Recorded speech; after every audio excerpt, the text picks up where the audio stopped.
ప్రేక్షకులకు నమస్కారం. శ్రీకరం శుభకరం అదృష్టం ఆరోగ్యం ఐశ్వర్యం కార్యక్రమానికి స్వాగతం సుస్వాగతం. ఏ రోజుకు ఆ రోజుకున్న విశిష్టతల గురించి తెలియజేస్తూ వాటిని పాటించడం వల్ల కలిగే ప్రయోజనాలు వివరిస్తూ మనల్ని చైతన్యపరుస్తున్నారు ప్రముఖ ఆధ్యాత్మికవేత్త, జ్యోతిష శాస్త్ర నిపుణులు, ప్రశ్నాశాస్త్ర ప్రావీణ్యులు, జ్యోతిష భాస్కర శ్రీ గడ్డమనుగు తేజస్వి శర్మ గారు. ఇక గురువుగారిని ఆహ్వానించి కార్యక్రమాన్ని ప్రారంభిద్దాం. నమస్కారం అండి గురువుగారు. నమస్కారం అమ్మ. శ్రీ గురు గణేష్ మేధా దక్షిణామూర్తి సహిత శ్రీ బాలా త్రిపుర సుందరై నమః. జీ తెలుగు ప్రేక్షకులకు శుభోదయం. గురువుగారు, ఈరోజు తెలుసుకోబోయే అంశాల గురించి వివరిస్తారా అండి? అలాగేనమ్మా. ఈరోజు కార్యక్రమంలో మీ అందరికీ కూడా చవనాప్రాస్ మనందరికీ తెలిసినటువంటి విషయమే కదా. ఈ చవనాప్రాస్ని కనిపెట్టినటువంటి చవన మహర్షి యొక్క చరిత్ర గురించి తెలియజేస్తాను. అలానే వ్యాపారం అభివృద్ధి చెందడానికి గాను పాటించవలసినటువంటి పరిహారంతో పాటుగా ఇంట్లో ముళ్ళున్న పాలు గారుతున్నటువంటి చెట్లు పెంచుకోవడం వల్ల కలిగేటువంటి ఇబ్బందులు ఏమిటి, దోషాలు ఏమిటి, వీటి గురించి శాస్త్రం ఏం తెలియజేస్తుందో ఈరోజు మీ అందరికీ వివరంగా తెలియజేస్తాను. ఇవన్నీ తెలుసుకోవడానికి ముందుగా యథావిధిగా కార్యక్రమాన్ని పంచాంగంతో ప్రారంభిద్దాం.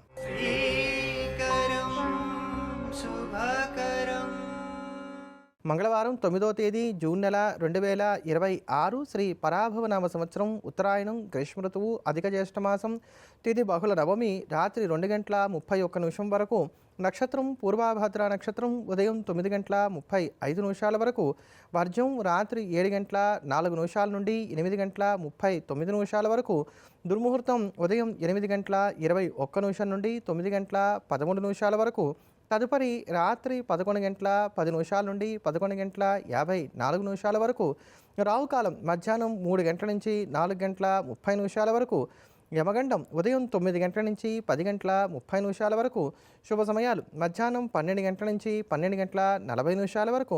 ఈ రోజు ఉన్నటువంటి తిథివార నక్షత్రాలను అనుసరించి సాధారణ కార్యక్రమాలకు కాలం అనుకూలంగా ఉంది. ఇవాళ కనుక ఏదైనా వ్యాధి ప్రారంభమైనట్లయితే దాని తీవ్రత ఎక్కువగా ఉంటుంది కనుక తగు జాగ్రత్తలు పాటించుకోవడం మంచిది. అప్పిచ్చినా, అప్పు తీసుకున్నా, తాకట్లో పెట్టినా ఈ రోజున ఇబ్బందులు కలగడానికి ఆస్కారం ఉంటుంది కనుక వీటికి దూరంగా ఉండేటువంటి ప్రయత్నం చేయండి. ఇవాళ పంచాంగ ఫలితాలు తెలియజేసినందుకు ధన్యవాదాలు గురువుగారు.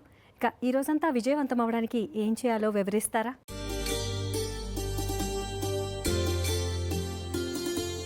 ఈ రోజున సర్వార్థ సిద్ధి యోగం ఉంది. మంగళవారం, ఉత్తరాభాద్ర నక్షత్రం ఈ రెండు కూడా కలుస్తున్నటువంటి కారణం చేత ఈ సర్వార్థ సిద్ధి యోగం ఏర్పడుతోంది. ఈ సర్వార్థ సిద్ధి యోగం ఈరోజు ఉదయం 9:36 నుంచి ప్రారంభం అవుతుంది కనుక దాని తర్వాత వచ్చేటువంటి వర్జము, దుర్ముహూర్తము, రాహుకాలం ఏవైతే ఉంటాయో వీటిని వదిలివేసి తతిమా సమయాల్లో మీరు అనుకున్నటువంటి పనులకు కనుక శ్రీకారం చుట్టినట్లయితే చక్కటి ఫలితాలను అందుకోగలుగుతారు. ధన్యవాదాలు గురువుగారు. ఇక ఈ రోజుకున్న విశిష్టతల గురించి వివరిస్తారా అండి?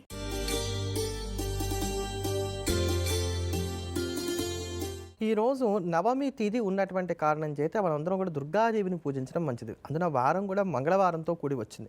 మంగళవారం దుర్గా పూజకు, శుక్రవారం లక్ష్మీ పూజకు విశేషమైనటువంటిది కనుక మంగళవారంతో కూడినటువంటి నవమి కలిగినటువంటి ఈ రోజున దుర్గాదేవిని కనుక మనందరం ఆరాధన చేసినట్లయితే వ్యవహారాల్లో జయం కలుగుతుంది. దుర్గే స్మృత హరసి భీతి మశేష జంతోహో స్వస్థై స్మృతామతిమతీవ శుభాన్ దదాసి దారిద్ర్య దుఃఖ భయహారిణి కాత్వదన్య సర్వోపకారకరణాయ సదాద్రచిత్త అనేది జగత్ప్రసిద్ధమైనటువంటి అంశం. అసలు ఈ శ్లోకం మీకు దుర్గా సప్తశ్లోకంలో 2వ శ్లోకం. ఈ శ్లోకాన్ని కనుక నిత్యం 1000 సార్లు జపం చేయడం అనేది అసలు ఒక నియమంగా పెట్టుకున్నట్లయితే ఎవరికి ఏనాటికి అసలు ఆర్థిక ఇబ్బందులు రావని చెప్పని. దుర్గా అనేటువంటి మాట మనం నిత్యం అలా మననం చేస్తూ వచ్చినట్లయితే, దుర్గా నామాన్ని అలా మనం స్మరణ చేస్తూ వచ్చినట్లయితే కనుక ఆర్ద్రమైన చిత్తంతో ఉంటారట అమ్మవారు. ఎప్పుడు కూడా కారుణ్యమైనటువంటి చిత్తంతో ఉండి దుఃఖాన్ని, దారిద్ర్యాన్ని వారి దరిదాపుల్లోకి రానివ్వకుండా, భయములు అనేటువంటివి ఏవి కూడా లేకుండా వారి జీవనం సుఖమంగా సాగడానికి గాను ఆ తల్లి సహకరిస్తుందని చెప్పని ప్రతీతి కనుక ఈ రోజున దుర్గా పూజ చేయడం అనేది మంచిది. అలానే సూర్యోదయ వేరకు పూర్వాభాద్ర నక్షత్రం ఉన్నటువంటి కారణం చేత ఆంజనేయ స్వామి వారిని కూడా పూజించడం విశేషం. మంగళవారంతో కూడినటువంటి పూర్వాభాద్ర గనక హనుమదారాధన కూడా చాలా విశేషమైనటువంటిది. ఇవాటి దిన ఫలితాలు, పరిహారాల గురించి వివరిస్తారా? ముందుగా మేషరాశి. మేషరాశిలో ఉన్నటువంటి స్త్రీ పురుషులకు ఈరోజు శ్రమ ఎక్కువగా ఉంటుంది, ఫలితాలు తక్కువగా ఉంటున్నాయి. ఎదుటివారు మిమ్మల్ని అపార్థం చేసుకోవడానికి అవకాశాలు లేకపోలేదు. మొహమాటానికి పోయి ఇష్టం లేనటువంటి పనులను చేయవలసినటువంటి స్థితిగతులు ఏర్పడుతున్నాయి. ఆర్థిక విషయాల్లో కొంత చికాకులు అనేటువంటివి ఉంటాయి కనుక కొంచెం జాగ్రత్తలు పాటించుకునేటువంటి ప్రయత్నం చేయడం మంచిది. ఒక రకమైనటువంటి ఫ్రస్ట్రేషన్ ఉంటుంది. దాన్ని ఎవరి మీద చూపించాలో తెలియక కొంచెం సతమతం అవుతారని కూడా చెప్పుకోవాలి. ఈరోజు నిద్ర ఆలస్యంగా పోవడానికి లేదా నిద్రలో ఏమన్నా కలతలు ఏర్పడడానికి ఆస్కారాలు ఎక్కువగా ఉన్నాయి. ఈరోజు మీరు ధరించకూడని రంగు కాఫీ రంగు. పాటించవలసిన పరిహారం దశరథ కృత శని స్తోత్రాన్ని పఠించడం.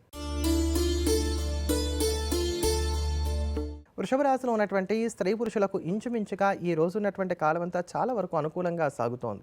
ఆధ్యాత్మిక చింతన కలిగి ఉంటారు. ఎదుటివారికి మీ వంతు సహాయ సహకారాలు అందిస్తారు. ఎదుటివారి నుంచి కూడా చక్కటి సహాయ సహకారాలు అందుకోగలుగుతారు.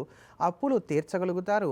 అలానే ఈరోజు మీరు తీసుకునేటువంటి నిర్ణయాలు కూడా బాగా కాన్ఫిడెంట్గా తీసుకోగలుగుతారని చెప్పుకోవాలి. ఇంతేగాక ఈరోజు ఏ పని చేసినప్పటికి కూడా అయితే సక్సెస్ అవ్వడానికి లేకపోతే చాలా వరకు అనుకూలమైనటువంటి ఫలితాలు రావడానికే ఆస్కారాలు ఏర్పడుతున్నాయి. మొత్తం మీద ప్రశాంతత ఉంటుంది. సానుకూలమైనటువంటి ఫలితాలే ఎక్కువగా ఉన్నాయి. ఈరోజు మీరు ధరించకూడని రంగు పసుపు రంగు. పాటించవలసిన పరిహారం సుబ్రహ్మణ్య అష్టకాన్ని పాటించడం. మిథున రాశిలో ఉన్నటువంటి స్త్రీ పురుషులు ఈరోజు కెరియర్ మీద ఎక్కువగా ఫోకస్ పెడతారు. విపరీతంగా ఆలోచిస్తారు. అంతగా ఆలోచించకుండా అనుభవం కలిగినటువంటి వారి యొక్క సలహాలు సూచనల మేరకు ముందుకు సాగినట్లయితే అంది వచ్చే ప్రతి అవకాశాన్ని కూడా సద్వినియోగం చేసుకోగలుగుతారు. ఆర్థికంగా లోటుపాట్లు పెద్దగా ఏవి ఉండవు. ఆరోగ్యపరంగా చిన్నపాటి చికాకులు మాత్రమే ఉంటాయి. ఎదుటివారిని బాగా అంచనా వేయగలుగుతారు. మీరు అనుకున్నటువంటి పనులన్నీ కూడా సకాలంలో పూర్తి చేసుకోగలుగుతారు. అంతేకాకుండా ఈరోజు ఎత్తులకు పై ఎత్తులు వేయడంలో చాలా చక్కటి నేర్పరితనాన్ని కూడా కనబరుస్తారు. ఈరోజు మీరు ధరించకూడని రంగు లేత ఎరుపు రంగు. పాటించవలసిన పరిహారం విష్ణు సహస్రనామ స్తోత్రాన్ని పారాయణ చేయటం. కర్కాటక రాశిలో ఉన్నటువంటి స్త్రీ పురుషులకు గడిచినటువంటి 2-3 రోజుల కన్నా కూడా ఈరోజు కాలం అనుకూలంగా ఉంది. 10 మందికి తలలో నేలకలా మెలగడానికి గాను అవకాశాలు అనేటువంటివి ఏర్పడుతున్నాయి. ఆదాయ వ్యయాలు రెండు కూడా సమానంగా ఉంటాయి. చక్కటి గౌరవ మర్యాదలను కలిగి ఉంటారు. అలానే ఎదుటివారితో మాట్లాడేటప్పుడు లౌక్యాన్ని ప్రదర్శిస్తారు. వృత్తి ఉద్యోగ వ్యాపారాల పరంగా ఏర్పడుతున్నటువంటి సమస్యల నుంచి బయటపడడానికి గాను అవకాశాలు గోచరిస్తున్నాయి. విద్యార్థులు కూడా కాలం అనుకూలంగా ఉంది. ఇంట్లో ఉండేటువంటి వారి యొక్క తోడ్పాటు కూడా లభిస్తుంది. ఈ రోజు మీరు ధరించకూడని రంగు గులాబీ రంగు. పాటించవలసిన పరిహారం దత్తాత్రేయ వజ్ర కవచ స్తోత్రాన్ని పాటించడం. గురువుగారు, చవన్ప్రాష్ని అందించిన చవన మహర్షి ప్రాముఖ్యత గురించి మాకు తెలియజేస్తామన్నారు. వివరిస్తారా అండి? అలాగేనమ్మా. భృగు మహర్షి సప్తర్షుల్లో అత్యంత ప్రధానమైనటువంటి వాడు. ఈ భృగువుకి పులోమ అనేటువంటి ఒక భార్య ఉంది. ఆ పులోమ గర్భవతిగా ఉన్నటువంటి సమయం అది. ఆవిడ గర్భవతిగా ఉండి భర్తకి కావాల్సినటువంటి శుశ్రూషలన్నీ కూడా చేస్తోంది. ఆయన హోమం చేసుకోవడానికి కావాల్సినటువంటి సమాధులన్నీ కూడా సమకూర్చి పెట్టడం అట్లాంటివన్నీ చేస్తోంది. ఆయన అన్నాడు, నువ్వు హోమానికి కావాల్సినవన్నీ కూడా ఏర్పాటు చేసి ఉంచు, నేను లోపుగా స్నానం చేసి వస్తానని చెప్పి నది దగ్గరికి వెళ్ళాడు. ఈ లోపుగా అక్కడికి పులోముడు అనేటువంటి ఒక రాక్షసుడు వచ్చాడు. వాడు ఎంత శక్తి సామర్థ్యాలు కలిగిన వాడంటే అక్కడ ఉన్నటువంటి అగ్నిభట్టారకుని అడిగట్ట. బ్రాహ్మణులలో ఎప్పుడు కూడా అగ్నిహోత్రం ఉంటుందని చెప్పిన ప్రతీతి కదా. అగ్నిహోత్రుని అడిగట్ట, ఇవ పులోమే కదా, భృగు మహర్షి భార్య కదా అని అడిగట్ట. అగ్ని ఒక నిమిషం ఆలోచించాడు, నిజం చెప్పాలా వద్దా అని. నిజం చెప్పకపోతే అసత్య దోషం వస్తుంది కదా అని చెప్పని అవును అన్నట్టు అగ్నిదేవుడు. వెంటనే అగ్ని ఎప్పుడైతే ఆ మాట చెప్పాడో వెంటనే వీడు పెద్దదైనటువంటి పంది రూపాన్ని సంతరించుకొని ఈ పులోమును ఎత్తుకుపోదామని చెప్పని ముట్టి మీద పెట్టుకొని వేగంగా తీసుకువెళ్ళిపోతున్నట్ట. అక్కడ గర్భవతి కదా, ఆ వేగానికి ఆ గర్భం చ్యుతమై గర్భస్థమైనటువంటి శిశువు నేల మీద పడ్డాట. అలా గర్భం చ్యుతమై నేల మీద పడ్డాడు కనుక ఆయనకి చవనుడు అనేటువంటి పేరు వచ్చింది. ఆ నేల మీద పడ్డమే కళ్ళు తెరిచి చూశాట. ఆయన ఒక బ్రహ్మ తేజస్సుకు ఆ రాక్షసుడు చనిపోయాడు. నా తల్లిని ఎవరో ఎత్తుకుపోతున్నాడు అని చెప్పని ఆ రాక్షసుడి వంక చూశాడు. ఆ బ్రహ్మ తేజస్సుకు తట్టుకోలేక ఆ రాక్షసుడు చచ్చిపోయాట. ఈ లోపుగా స్నానానికి వెళ్ళినటువంటి భృగు మహర్షి వచ్చాడు. జరిగిన వృత్తాంతం అంతా తెలుసుకున్నాడు. అగ్ని మీద ఆయన కోపం వచ్చింది. నీ లేనప్పుడు రక్షించవలసింది నువ్వే కదా, నీవేం వచ్చింది, అంత పెద్ద గొప్ప అసత్యం అని చెప్తున్నావా? రక్షించడానికి చేసేటువంటి ప్రయత్నం చేస్తే తర్వాత నేను వచ్చి దానికి కావాల్సినవన్నీ కూడా చూసేవాడిని కదా, అందుకని నేను చెప్పిస్తున్నాను, నువ్వు సర్వభక్షకుడి కా అని చెప్పని శాపం పెట్టాట. అందుకని అప్పటి నుంచి కూడా అగ్నిభట్ట అరకుడు అన్నిటినీ కూడా భక్షించడం అనేది చేస్తున్నాడు అనేటువంటి మాట మనకు కనబడుతుంది. కనుక అగ్ని దగ్గర మీరు ఏదైనా పెట్టండి. ఒక వస్తువు బూడిద అవ్వాలంటే అది ఎక్కడ ఉండాలి? అగ్ని దగ్గరే ఉండాలి. మీరు ఏదైనా ఇవ్వండి, దాన్ని బూడిద చేయగలిగే శక్తి ఆ అగ్నికి మాత్రమే ఉంది. అట్లా సర్వభక్షకుడు అయ్యాడు అనేటువంటి మాట మనకు పురాణాల్లో కనబడుతుంది. తర్వాత ఈ చవుడు పెద్దవాడు అవటం, ఆయనకు ఉపనయన సంస్కారం చేయటం ఇవన్నీ చేసిన తర్వాత భృగు మహర్షి ఆయనకు బోధ చేస్తాడు. నాయన, అన్నిటికన్నా ముఖ్యమైనది జ్ఞానమే. ఆ జ్ఞాన సముపార్జన చేయడానికి నువ్వు వెళ్ళి తపస్సు చేయన్నట్టు. నేను వెళ్ళి తపస్సు చేశాడు. ఎంతకాలం చేశాడు తెలుసా అండి? శరీరం యవ్వనావస్థ నుంచి వార్ధక్యంలోకి మారిపోతున్నా కూడా పట్టించుకోకుండా కళ్ళు అలానే తెరుచుకొని ఉంచుకొని తపస్సులో ఉండిపోయాట. ఆయన చుట్టూ పుట్టలు వచ్చేసాయి, చెట్లు వచ్చేసాయి, ఏమీ పట్టించుకోలేదు. ఆయన తపస్సు చేస్తున్నాడు. ఇలా ఉండగా శయ్యాతి మహారాజు ఆయన తపస్సు చేసుకునేటువంటి ప్రాంతం దగ్గరికి వచ్చాడు. ఆయన కూతురు పేరు సుకన్య. ఆవిడ చిన్నపిల్ల. ఆవిడ ఆడుకుంటూ చూసిందిట, ఒక పుట్టలో నుంచి మిలుక్కుమంటూ 2 జ్యోతులు లాంటివి కనబడ్డాయి. ఇవి ఏమైనా మినుగురులేమో చూద్దామని చెప్పి ఒక పుల్ల తీసుకొని ఇలా బయటికి తీసేటువంటి ప్రయత్నం చేస్తే అవి చవన మహర్షి కళ్ళు ఆ తేజస్సుతో ప్రకాశిస్తూ ఆవిడ పాపం తెలియదు, లోపల నుంచి కనబడుతున్నాయి. ఆ పుల్లలు గుచ్చుకొని ఆ కళ్ళు 2 పోయి ఆయనకి రక్తం కారడం ప్రారంభమై, అయినా ఆయన ఏం చెల్లించాలి, అలానే కూర్చొని ఉన్నట్ట. ఋషికి చేసినటువంటి ఈ అపచారానికి గాను ప్రకృతి స్పందించింది. అందువల్ల రాజుగారి యొక్క పరివారంలో ఉన్నటువంటి వారందరికీ కూడా మూత్రపురీషములు 2 కూడా బంధింపబడ్డాయట. అంటే ఏమిటి, 1, 2 ఇక రావట్లే వాళ్ళకి. ఏం చేయాలో అర్థం కావట్లేదు, పొట్టలేమో ఉబ్బిపోతున్నాయి, ఏం అపచారం జరిగిందా అని చెప్పని ఆరా తీస్తే అప్పుడు సుకన్య చెప్పిందిట, నాన్నగారు నేను ఇలా పొడిచినప్పుడు అందులోంచి రక్తం వచ్చింది, అంతవరకే నాకు తెలుసు, దాని తర్వాతే ఉపద్రవం వచ్చిందంటే అప్పుడు మెల్లగా పుట్టంతా తొలగించి చూస్తే అందులోంచి నిదానంగా పైకి లేచి నిలబడ్డాట చవన మహర్షి. అయ్యా నన్ను క్షమించని అందరూ కాళ్ళ మీద పడ్డారు, అందరికీ స్వస్థత చేకూరింది. ఆయన అన్నాడు, నాకు ఎవరి మీద క్రోధం ఏమి లేదు అంటే అప్పుడు ఈ శర్యాతన నన్ను ఏం చేయమంటావు, నీ కూతురు నా దగ్గర పెట్టి వెళ్ళిపో, ఎందుకంటే నాకు ఇప్పుడు కళ్ళు లేవు, శరీరమా వడలిపోయింది, నాకు ఏ పని చేసుకోవాలన్నా కుదరదు కనుక నీ కూతురు నా దగ్గర వదిలిపెట్టాలన్నట్టు. ఇష్టం లేదు శర్యాతికి, రాకుమార్తె అంతటి ముసలివాడి దగ్గర ఎలా వదిలిపెట్టి వెళ్తాడు, పైగా ఋషి ఏం చూసుకుంటాడని అడవిలో. చేసేది లేక ఋషివాక్యాన్ని అనుసరించి ఆ సుకన్యను అక్కడ వదిలేసి వెళ్ళిపోయాడు. సుకన్య మహాపతివ్రత, భర్తకి నాటి నుండి కూడా శుశ్రూషలు చేసుకుంటూ వస్తోంది. ఇలా ఉండగా 2 దేవతామూర్తులు ఈ సుకన్య దగ్గరికి వచ్చారట. అమ్మా ఎంతకాలం అని చేస్తావు ముసలివాడికి సేవలు, నువ్వు చెప్పు ఎవరిని తీసుకురమ్మంటావో చెప్పు, వాళ్ళు మేము తీసుకొచ్చేస్తాను నీ దగ్గరికి అన్నట్ట. అవన్నీ నాకు అక్కర్లేదు, నాకు పతిభక్తి ఉండేటువంటి విధంగా, దృఢమైన భక్తి ఉండేటువంటి విధంగా నన్ను ఆశీర్వదించండి చాలంది ఇవ్వడం. ఇదంతా వింటున్నాడు లోపల నుంచి చవనుడు. పిలిచాడు భార్యని, ఏంటి ఎవరో వచ్చినట్టున్నారు, ఏదో మాట్లాడుతున్నట్టున్నావు అంటే జరిగిందంతా చెప్పింది. సరే భర్తగా నేను ఆజ్ఞాపిస్తున్నాను, వెళ్ళి వాడిని తీసుకురమ్మని చెప్పు అని అన్నట్టు. వీళ్ళు వెళ్ళి ఆ దేవతలకు చెప్పింది. ఆ దేవతలు పక్కనే ఉన్నటువంటి నదిలోకి దిగి బయటకు వచ్చేసరికి అందమైనటువంటి యువకులుగా మారిపోయారట. మళ్ళీ వచ్చి భర్తకి చెప్పింది. భర్త అన్నట్టు ఆ వచ్చినటువంటి వాళ్ళు అశ్విని దేవతలు నాకు మంచి యవ్వనం ఇవ్వడం కోసం అని చెప్పని వచ్చారు, దానికి మార్గం చూపెడుతున్నారు అంతే, నువ్వేం కంగారు పడకు అని చెప్పని వెళ్ళి ఆ నీటి దగ్గరికి నన్ను తీసుకువెళ్ళన్నట్టు. ఆ నీటి దగ్గర తీసుకెళ్లేసరికి ఆ నీటిలో మునిగి ఈయన బయటకు వచ్చేసరికి ఈయన చక్కటి యవనప్రాయంలోకి వచ్చాడు. అప్పుడు ఆ అశ్విని దేవతలు, అమ్మ నిన్ను పరీక్షించి నీకు చక్కటి మార్గం చూపించడానికి చవన మహర్షిని సేవించుకోవడానికి మేము ఇక్కడికి వచ్చామని చెప్పి వాళ్ళు చవన మహర్షికి నమస్కారం చేస్తే చవనుడు అన్నాడు, నాకు ఇంత ఉపకారం చేశారు కనుక నేను మీకు ప్రత్యుపకారం చేయాలి, ఏం కావాలన్నట్టు. దేవతలందరికీ కూడా ఆవిర్భాగాలలో సోమరసపానానికి అర్హత ఉంది కానీ మాకు ఇవ్వట్లేదు ఆ సోమరసాన్ని, అది మాకు అనుగ్రహించు అని అన్నట్టు. అప్పుడు చవనుడు గొప్పదైనటువంటి యాగం చేసి ఆ యాగంలో వీళ్ళకి సోమరసాన్ని అందించి ఇంద్రుణ్ణి కూడా జయించడానికి కావలసినటువంటి శక్తియుక్తులు కలిగినటువంటి వాడు కనుక ఆ ఇంద్రుడు అడ్డం పడ్డాడు, వీళ్ళకి సోమరసం ఇవ్వడానికి వీలు లేదు అని చెప్పిన. అప్పుడు ఇంద్రుడిని కూడా స్వాహాకారంతో అగ్నిహోత్రంలో పడేశాడు. అలా అగ్నిహోత్రంలో ఆయన పడేస్తున్నటువంటి సమయంలో అందులోంచి ఒక పెద్ద భూతం పుట్టింది. ఆ భూతం అసలు ఇంద్రుడిని మింగడానికని పుట్టింది. ఇంద్రుడు మళ్ళీ ఆయన శరణ పెడితే ఇంద్రుడిని రక్షించాడు. అంటే ఇంద్రుణ్ణి కూడా అదమాయించి గదమాయించి అతని ప్రాణాలు కూడా హరించగల శక్తి లేనటువంటి వాడు చవనుడు. అప్పుడు ఇంద్రుడి యొక్క ప్రార్థన మేరకు మొత్తం మీద చవనుడు ఆయన రక్షించాడు. అప్పుడు ఈ భూతం అందిట, నా ఆహారాన్ని నా నోటి దగ్గర నుంచి తీసేసి ఇప్పుడు నేనేం చేయాలని, నీకు మధు అని పేరు పెడుతున్నాను, నీ వాళ్ళ నుంచి వెళ్ళి భూలోకంలో ఉండేటువంటి మధు మాంసాలని ఆశ్రయించుకొని ఉండు. ఆ మధు మాంసాలను ఆశ్రయించుకుని ఉండి ఎవరైతే కనుక మధు మత్తతం చెంది ఉంటారో వాళ్ళందరినీ కూడా పతనానికి గురి చేస్తూ ఉండు అని అంట. అందుకని ఇది రాక్షస లక్షణం.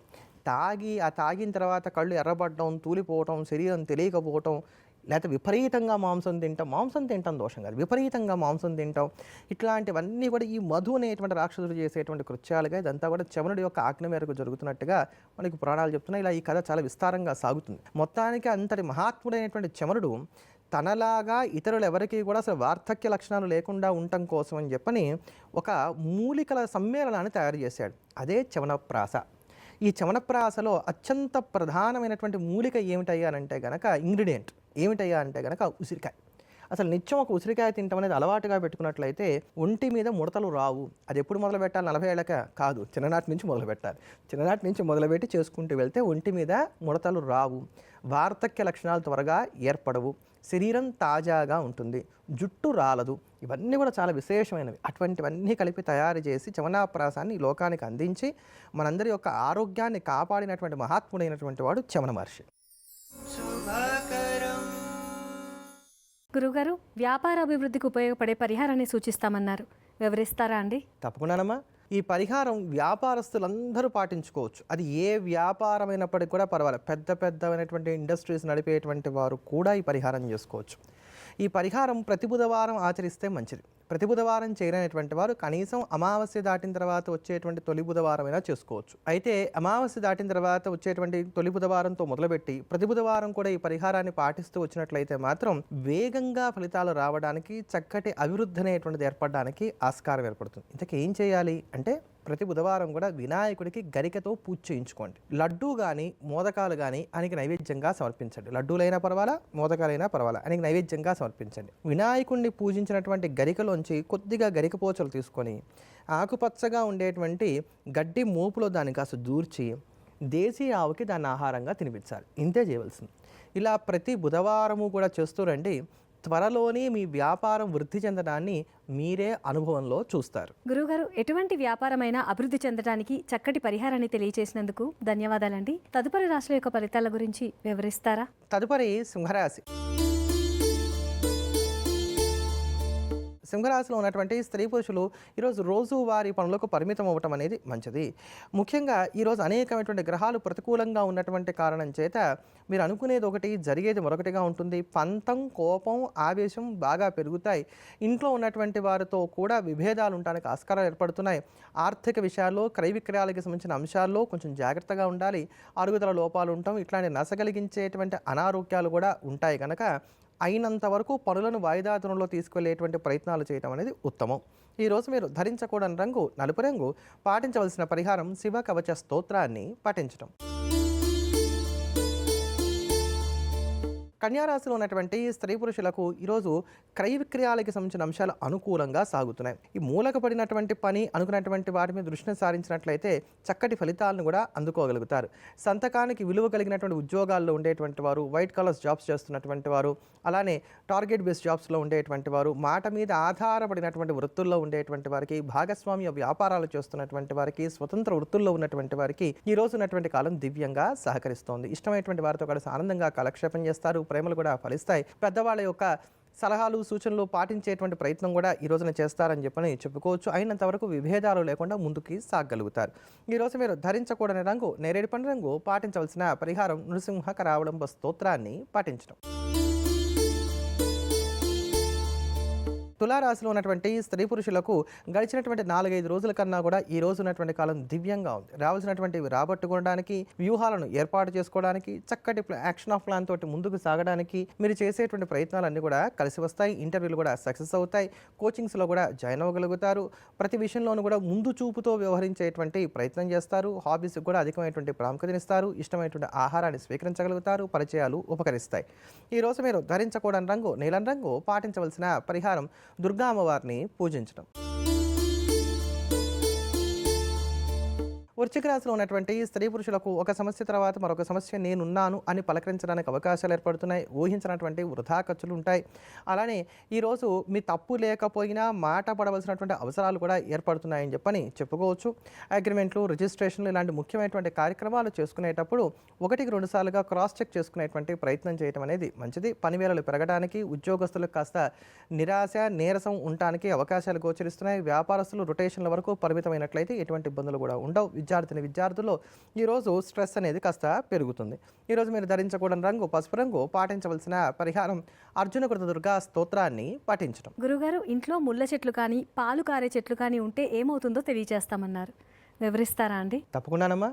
స్ట్రైట్గా ఒక్క ముక్కలో మీకు సమాధానం చెప్పాలంటే కనుక ముళ్ళ చెట్లు కానీ పాలుగారే చెట్లు కానీ ఇంట్లో ఉన్నట్లయితే అప్పులు అవ్వడానికి అవకాశం ఉంటుంది అని అన్నారు. అది ఏ రూపంలో ఉన్న అప్పు అయినప్పటికీ కూడా కావచ్చు. ఇవాళ రేపు లోన్ల రూపంలో పెట్టేటువంటి వాటిని చాలామంది అప్పులు అనుకోవట్లేదు, కానీ లోన్లు కూడా అప్పుల కిందకే వస్తాయి. అట్లా ఏ రూపంలో ఉన్నటువంటి అప్పు అయినా సరే వృద్ధి చెందడానికి ఆస్కారం ఏర్పడుతుంది. అసలు వాస్తు శాస్త్రాన్ని అనుసరించి కూడా ముళ్ళున్న చెట్లు కావచ్చు, పాలుగారే చెట్లు కావచ్చు ఇంట్లో ఉండకూడదు. ముళ్ళున్న చెట్టు అయినప్పటికీ కూడా మారేడు ఉండొచ్చు, అది వేరు, అది దేవతా వృక్షం కనుక అది ఉండొచ్చు.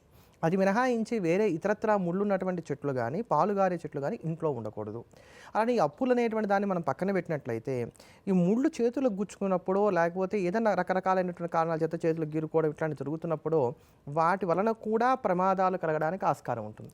అలానే ఈ పాలు గారేటువంటి చెట్లు ఇంట్లో ఉన్నప్పుడు ఏంటంటే అవి పాలు కారుస్తూ ఉంటాయి కనుక వాటి యొక్క పూలో, కాయలో, లేకపోతే ఆకులో తుంపుతున్నప్పుడు అవి చింది కళ్ళల్లో పడితే కళ్ళు పోయే ప్రమాదం కూడా ఉంటుంది. ఇట్లా ఇవి ప్రమాదాలకి దారితీస్తాయి కనుక కూడా ఇంట్లో ముళ్ళున్నటువంటి చెట్లు, పాలుగారేటువంటి చెట్లు ఉండరాదు అనేటువంటి మాటని మనకి పెద్దవాళ్ళు చెప్తూ వస్తున్నారు. కానీ దీంతో పాటుగా ఇతరత్రా ఉన్నటువంటి ఎఫెక్ట్స్ కూడా మనం చూసుకున్నట్లయితే కనుక అప్పులు పెరగడానికి ఆస్కారం ఏర్పడుతుంది. కనుక ముళ్ళు ఉన్నటువంటి చెట్లు, అదే ప్రకారంగా పాలు కారేటువంటి చెట్లు ఇంట్లో పెంచుకోకపోవటమే ఉత్తమం. చక్కటి అంశాన్ని వివరంగా తెలియజేసినందుకు ధన్యవాదాలు గురువుగారు. తదుపరి రాశుల యొక్క ఫలితాల గురించి వివరిస్తారా అండి? తదుపరి ధనుస్సు రాశి. ధనుసు రాశిలో ఉన్నటువంటి స్త్రీ పురుషులకు ఈరోజు పనులు వాయిదా పడడానికి అవకాశాలు ఏర్పడుతున్నాయి. కాస్త బద్ధకం అనేటువంటిది కూడా ఉంటుంది. మనిషి ఒక చోట మనసు ఒక చోట అన్నట్టుగా ఉంటారు. సమయానికి డబ్బు సర్దుబాటు కాక అవస్థపడడానికి అవకాశాలు ఏర్పడుతున్నాయి. ఎవరిని నమ్మాలో ఎవరిని నమ్మకూడదో తెలియనటువంటి స్థితిగతులు ఏర్పడతాయి. వృత్తి ఉద్యోగ వ్యాపారాల పరంగా సాధారణమైనటువంటి స్థితిగతులు నెలకొని ఉంటాయి. ఈరోజు మీరు ధరించకూడని రంగు ఎరుపు రంగు. పాటించవలసిన పరిహారం కాలభైరవ అష్టకాన్ని పాటించడం. మకర రాశిలో ఉన్నటువంటి స్త్రీ పురుషులకు ఈరోజు దివ్యంగా ఉంది. ఎదుటివారిని బాగా అంచనా వేయగలుగుతారు. సమయానుకూలంగా ప్రవర్తించేటువంటి ప్రయత్నం చేస్తారు. నిరుద్యోగులైనటువంటి వారు చేసే ప్రయత్నాలు కలిసి వస్తాయి.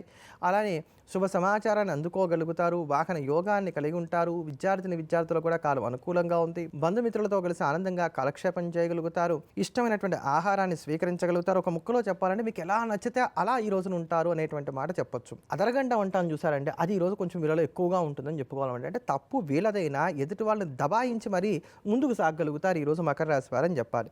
ఈరోజు మీరు ధరించకూడని రంగు చిలక ఆకుపచ్చ రంగు. పాటించవలసిన పరిహారం దుర్గా అమ్మవారిని పూజించడం. కుంభరాశిలో ఉన్నటువంటి స్త్రీ పురుషులకు వృధా ఖర్చులు ఉంటాయి. ఊహించినటువంటి ఖర్చులు ఉంటాయి. ప్రయాణాల్లో అలసట అనేది ఎక్కువగా ఉంటుంది. ఇంట్లో వివాదాలు ఉంటాయి. సౌకర్యాలు ఉన్నా ఉపయోగించుకోవడానికి అవకాశాలు తక్కువగా ఉన్నాయి. ఏ పని చేద్దామన్నా ముందరకాలకి బంధం అన్నట్టుగా ఏదో ఒక ఆటంకం అనేటువంటిది ఏర్పడుతూ ఉంటుంది. కనుక మొత్తం మీద ఈరోజు అప్పులు ఇవ్వడం, అప్పులు తీసుకోవడం లేదా తాకట్లు పెట్టడం ఇటువంటి వాడికి దూరంగా ఉండేటువంటి ప్రయత్నం చేయడం అనేది మంచిది. ఈరోజు మీరు ధరించకూడని రంగు బిస్కెట్ కలర్. పాటించవలసిన పరిహారం కనకదార స్తోత్రాన్ని పాటించడం. మీనరాశిలో ఉన్నటువంటి స్త్రీ పురుషులకి ఈరోజు సంఘర్షణ అనేటువంటిది ఎక్కువగా ఉంటుంది. ఈ మానసిక సంఘర్షణని పక్కన పెట్టినట్లయితే ఎక్కడా ఎటువంటి ఇబ్బందులు కూడా లేవు. ఈరోజు మీ మాటే చెల్లుబాటు అవ్వడానికి అవకాశాలు ఎక్కువగా ఉన్నాయి. క్రయ విక్రయాలు కూడా చక్కటి లాభాలను కలిగి ఉంటారు. ఆర్థిక స్థితిగతులతో పాటు ఆధ్యాత్మికంగా కూడా చక్కటి పరిణితిని ఈ రోజున మీరు కనబరచడానికి గాను ఆస్కారాలు ఏర్పడుతున్నాయి. వృత్తి ఉద్యోగ వ్యాపారాన్ని కూడా సజావుగా సాగించుకోగలుగుతారు. ప్రతి సమస్యకి ఏదో ఒక సొల్యూషన్ చూసుకుంటూ ముందుకు సాగేటువంటి ప్రయత్నం చేస్తారు. 10 మంది మెప్పును కూడా పొందగలుగుతారు. వాహన యోగాన్ని కలిగి ఉంటారు. విద్యార్థులకు కూడా కాలం అనుకూలంగా ఉంది. ఈరోజు మీరు ధరించకూడని రంగు బంగారు రంగు. పాటించవలసిన పరిహారం ఇష్టదైవాన్ని ఎర్రటి పూలతోటి పూజించడం. గురువుగారు, ఇవాళ కార్యక్రమంలో దిన ఫలితాలతో పాటు చవన మహర్షి చరిత్ర గురించి చాలా వివరంగా తెలియజేసినందుకు ధన్యవాదాలండి. ధన్యవాదాలమ్మా. ఎల్లప్పుడూ దేశాన్ని ప్రేమిద్దాం, దైవాన్ని స్మరిద్దాం. స్వస్తి. ఇదేంటి వాటి శ్రీకరం శుభకరం అదృష్టం ఆరోగ్యం ఐశ్వర్యం కార్యక్రమం. రేపటి కార్యక్రమంలో మరిన్ని అంశాలతో మళ్ళీ కలుసుకుందాం. అందాక సెలవా మరి. నమస్కారం.